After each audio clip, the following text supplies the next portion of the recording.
Hello everyone, this is RuneFlame. Welcome to my channel. We are going to be looking at a news update on RS Mobile. On July the 4th, RuneScape posted an update on what's going on with RS Mobile. So let's take a look at this. They have it titled RS Mobile May 2018 Playtest Results and What's Next. I am going to scroll on down past this stuff and I'm going to go to the what's next part so that we can look at the interesting stuff. All this stuff is just, I think, mostly stats on what the people liked and what they didn't like and what they should improve and all that stuff. I'll link the article in the description so that you guys can go ahead and read all of it, but I'm gonna scroll all the way down to right here. So what's next? Alright, let's see what they say. So that's what we've discovered since our May 2018 test. Now let's go to the exciting bit. Here's what we've done since the May playtest and what we're currently working on.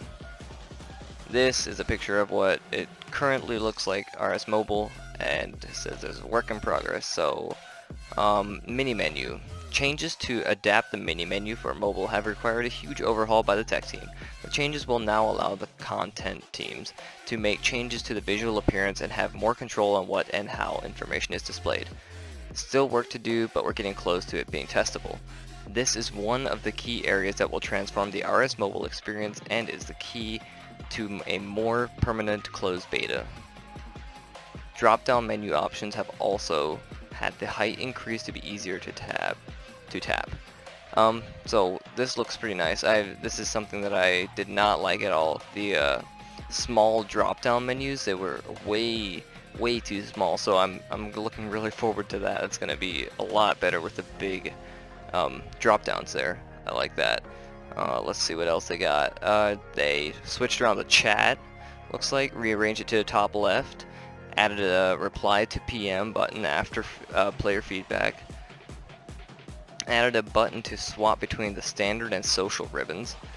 A full screen version of chat was removed and fully minimized chat has been re-added with message notifications. We made certain messages that might be considered spam no longer trigger a notification on mobile. That's pretty nice, I like that. So whenever you get a notification, it'll just pop up and you don't have to have your chat box open the whole time. Provided an easier way to change between chat channels was a known issue which we have now addressed. Yeah, that's something I complained about in one of my videos. I did not like that. Definitely making a lot of good changes here. Chat looks like it's going to be a lot nicer, definitely, I would say, with the layout in top left especially. It got in the way of the XP counter and all that stuff before they did that, so hopefully that's not in the way anymore. Yeah, so they have a little picture here again on what it looks like now. Bank and Grand Exchange. Increased size of bank preset buttons. Okay. I didn't really have any problem with that. Bank was pretty good already. I'm not sure why they're working on that. Not a lot of changes, but still a little bit. Grand Exchange move position of the search box so it is no longer hidden by the keyboard. Okay, well, on the Grand Exchange I couldn't even get my keyboard to pop up, so maybe it'll work now. Settings interface rewrite. This is the old settings box here, and they switched the melee combat stuff, combat stuff around to make it look a little bit different and make it a little bit easier to access and to switch things around. So this is what it will look like here. I think that's gonna be pretty nice there. I didn't have too much of a problem with that, but it was kind of small and hard to hit the checkboxes now. A little bit more spread out and spaced out so you don't accidentally hit the wrong thing. I think that's mostly what they've been doing.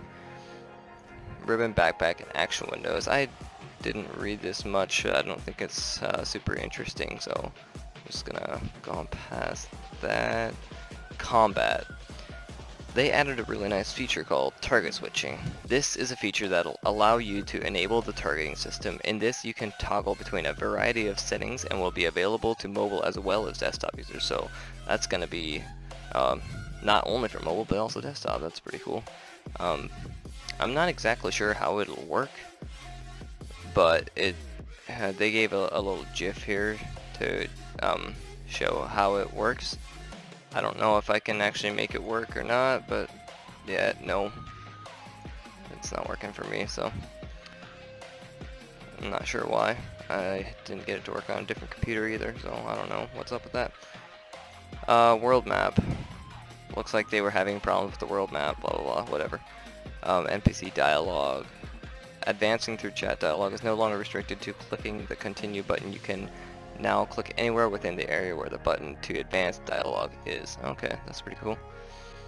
And then they have some more ongoing optimizations and how to help not drain phone battery, I guess.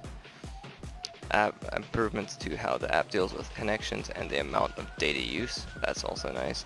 Resolved a major bug on mobile where some actions would stop any audio from playing. Okay, I didn't have that bug. I guess some people did.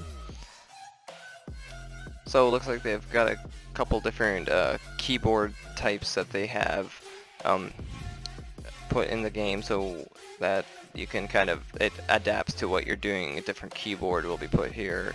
And then if you're like, let's say you're in your bank searching, you have a different keyboard for in your Grand Exchange, or I think that's what they're saying there. I'm not sure, but I guess that'll help with just making sure that when you bring your keyboard up, it won't block out the text box where the text is actually going into, so you can still see it.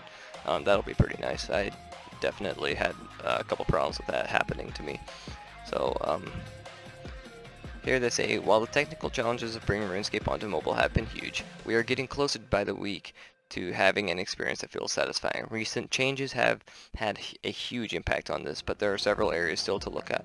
We will be looking to run some more small beta tests in the near future, but there are still a number of areas to work on before we can be happy to give a date for an always-on closed beta.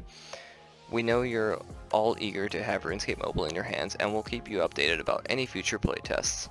So it looks like they're getting closer to having it done. That's really cool, and I'm excited about this, and I'm sure you guys are too. I'm guessing we'll get a playtest within the next few months here, or maybe a few weeks. But yeah, go ahead and check this out for you guys. I'll make sure to link it in the description. And you can look at these stats too on how the playtest went in the previous beta version. So yeah, if you like this video, make sure to give it a thumbs up, and if you want to see more content like this, just subscribe to my channel. I would appreciate that, and I'll see you guys next time.